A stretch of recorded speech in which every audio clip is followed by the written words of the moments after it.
Un día de repente aparece un líder, surge de una crisis para unificar a su nación a través del nacionalismo extremo, contagiando a su ejército con una fe ciega en sus ideales.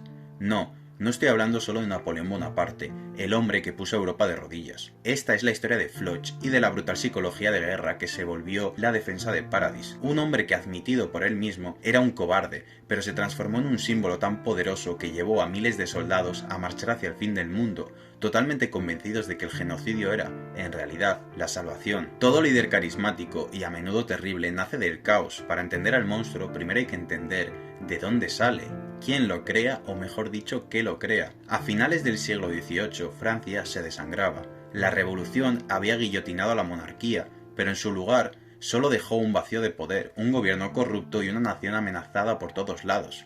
El país no necesitaba otro político, necesitaba un salvador, y de ese torbellino surgió un nombre, Napoleón Bonaparte, un joven oficial que tras victorias claves se convirtió en un héroe nacional. Con su golpe de estado en 1799, Napoleón no solo tomó el poder, transformó el pánico colectivo en un orden autoritario. En un mundo amurallado, una crisis idéntica estaba forjando a su propio Napoleón. Floch era originalmente un recluta de la guarnición, que buscando algo de gloria, se transfirió al cuerpo de exploración, sin entender el infierno al que se dirigía. Todo cambió para él en la batalla de Shiganshina. En esa misión suicida liderada por Erwin, casi todos murieron. Floch fue uno de los pocos sobrevivientes. Ese fue su punto de quiebre, el trauma y la verdad sobre un mundo que los odiaba, y la controvertida decisión de salvar a Armin en lugar de Erwin fue el último resquicio, aquello que acabó rompiéndole. El miedo no se fue, se transformó, se convirtió en odio y en la convicción de que solo las medidas más extremas podían salvar a su gente. Mientras Paradis se asomaba al abismo de la aniquilación, Floch se levantó como el líder de los Jaegeristas, la facción más radical que la isla había visto. Tanto Napoleón como Floch fueron producto de la desesperación. Ambos supieron tomar el miedo existencial de su pueblo y convertirlo en un propósito. No ofrecían solo estrategias, ofrecían una fe, una causa por la cual morir y sobre todo por la cual matar. Pero un líder, por más brillante que sea, no es nada sin un ejército dispuesto a seguirlo ciegamente. Y aquí viene la pregunta, ¿cómo lo lograron? El genio de Napoleón estaba en su increíble manejo de la psicología. No era solo un estratega, era un maestro de la moral, inspiraba a sus tropas con discursos legendarios, los ascendía por mérito y, más importante, estaba ahí en el campo de batalla con ellos. Sus soldados no luchaban por un rey lejano, luchaban por el hombre que comía con ellos y les prometía la gloria. Creó una meritocracia que daba una ilusión de justicia, mientras sus verdaderos objetivos eran puramente imperialistas. Los soldados no se veían como conquistadores, sino como portadores de la grandeza de Francia. Floch, sin la educación de Napoleón, usó tácticas psicológicas muy parecidas. Después del ataque de Eren en Marly, Floch no esperó órdenes, actuó con una rapidez que paralizó a la vieja jerarquía militar. Su primer gran movimiento fue en el campo de entrenamiento. Ahí, frente a los nuevos reclutas, no dio un simple discurso, les dio una lección. Únanse a los jaegeristas, a nosotros, y abandonen sus viejas costumbres, pero la invitación tenía una trampa. Para probar su lealtad debían golpear a su propio instructor, Keith Shadis. Los que se negaran irían a prisión. Y aquí está la clave de su método. Floch no solo daba órdenes, inyectaba su fe. Su creencia en Eren como el único demonio capaz de salvarlos era tan absoluta, tan mesiánica, que se volvía magnética. Los soldados no seguían a un superior, seguían a una visión de la salvación. El pánico de Floch a ser aniquilados se convirtió en el evangelio de ese grupo, creando un ejército unido no por disciplina, sino por un fervor casi religioso. Para forjar un grupo leal hasta la muerte a menudo necesitas un bautismo de fuego, es decir, un acto que quiebre el pasado y acabe sellando un pacto de complicidad que les haga por siempre compañeros. Napoleón lo hizo con un golpe de estado, fue una traición a la República en nombre de un orden superior, pero Floch fue algo más astuto y diferente, obligó a los reclutas a golpear a Shadis, pero no fue por una simple humillación, fue un ritual de iniciación con una brillantez que se podría considerar macabra. Psicológicamente, hacía tres cosas. Lo primero es que eliminaba cualquier conflicto interno. Un soldado que le da una paliza a su respetado instructor ya no puede verse a sí mismo como un buen soldado del viejo régimen. Ya cruzó una línea. Para justificar lo que hizo, tiene que creer en la nueva ideología. Ahora ya pertenece a ese bando. Segundo, creaba una complicidad inquebrantable. Todos los que participaron eran culpables de lo mismo, estaban unidos por un secreto, una transgresión que los separaba del resto y que a su vez los ataba entre sí.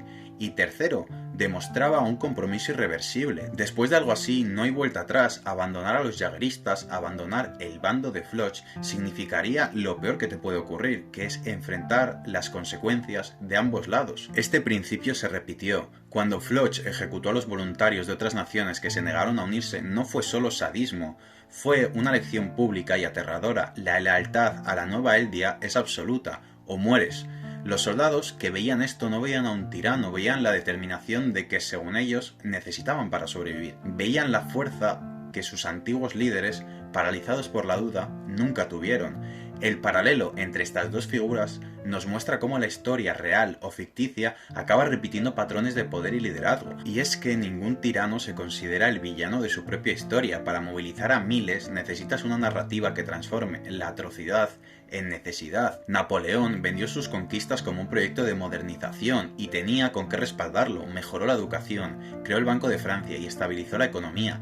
Esto permitía a sus soldados y ciudadanos creer que estaban construyendo una Francia mejor, incluso mientras dejaban un rastro de destrucción por Europa, pero cuando encontraba resistencia, su brutalidad era extrema. Ordenó masacres de prisioneros para ahorrar balas y recursos, intentó restaurar la esclavitud en Haití, todo justificado como un sacrificio necesario por la gloria del imperio. Floch operaba con la misma lógica, pero más primitiva. La supervivencia de Paradis lo justificaba todo. Su nacionalismo no era para expandirse, era para sobrevivir, incluso si eso significaba un genocidio.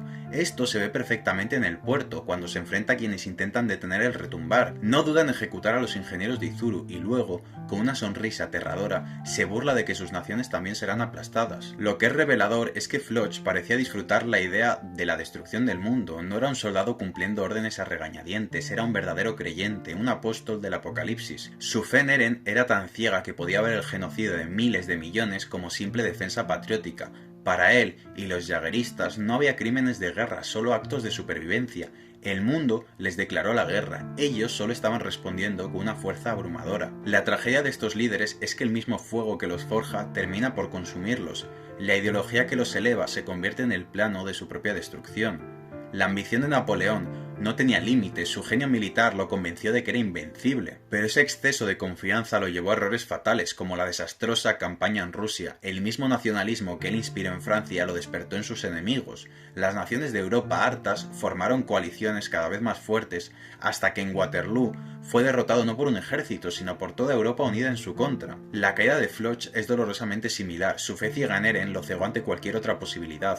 Su nacionalismo extremo le impidió ver la humanidad en sus enemigos, o siquiera la duda en sus propias filas. Se convirtió en un fanático incapaz de imaginar que su demonio salvador, Eren, pudiera tener otro plan. La verdad que su ideología no podía procesar se la gritó Kiyomi a Zumabito en el puerto. Incluso si el retumbar funcionaba, los eldianos, tarde o temprano, volverían a matarse entre sí. Su plan no traía la paz, solo un mundo más pequeño para seguir la guerra. Su muerte, aferrado al barco, que era la última esperanza para detener el genocidio, es la metáfora perfecta de su personaje, una lealtad fanática hasta el último aliento, al servicio de una causa monstruosa. La ironía es devastadora, ninguno fue destruido por un enemigo más listo, sino por las consecuencias de su propia ideología. Napoleón fue víctima de su propia ambición, Floch fue víctima de su propia fe en un Mesías que, en realidad, era un hombre roto, no era un ser perfecto. Floch y Napoleón son espejos que reflejan un fenómeno aterrador, cómo las crisis pueden mutar en un nacionalismo, cómo ese nacionalismo, en su extremo, se convierte inevitablemente en tiranía. Ambos salieron de la nada en momentos de desesperación. Ambos usaron un carisma casi sobrenatural para convencer a gente común de hacer cosas terribles. Ambos construyeron un culto a su líder, justificando el mal en nombre de un bien mayor. Y ambos fueron consumidos por las llamas que ellos mismos encendieron. El legado de Floch no es el de un simple villano, es una advertencia. Fue una pieza clave para los planes de Eren, un defensor feroz de su isla, pero esa defensa se construyó sobre el miedo, el fanatismo y una fe ciega que no admitía dudas. Y en eso es el perfecto Napoleón de Shingeki, un líder que, intentando salvar a su nación, la condenó a una ruina moral mucho más profunda. A veces el camino al infierno no solo está pavimentado de buenas intenciones, sino también de una lealtad inquebrantable hacia un mismo ideal. Su personaje es trágico porque al final, como nos muestran en la obra, la guerra es infinita. El ser humano está condenado a repetir sus errores, y es por ello que independientemente de tu extremismo, al final, aunque quede solo tu familia, vas a acabar yendo tristemente a la guerra. La muerte entre los humanos es imposible de acabar. No lo hemos hecho cuando vivíamos en cavernas, y actualmente, cuando vivimos en la mejor situación de nuestra historia, seguimos cometiendo el mismo error. Esto es todo. Si has llegado hasta aquí, por supuesto, me encantaría saber tu opinión sobre este personaje, y a su vez el apoyo al vídeo me ayudaría muchísimo. Compártelo con tus amigos si crees que a alguno le interesaría.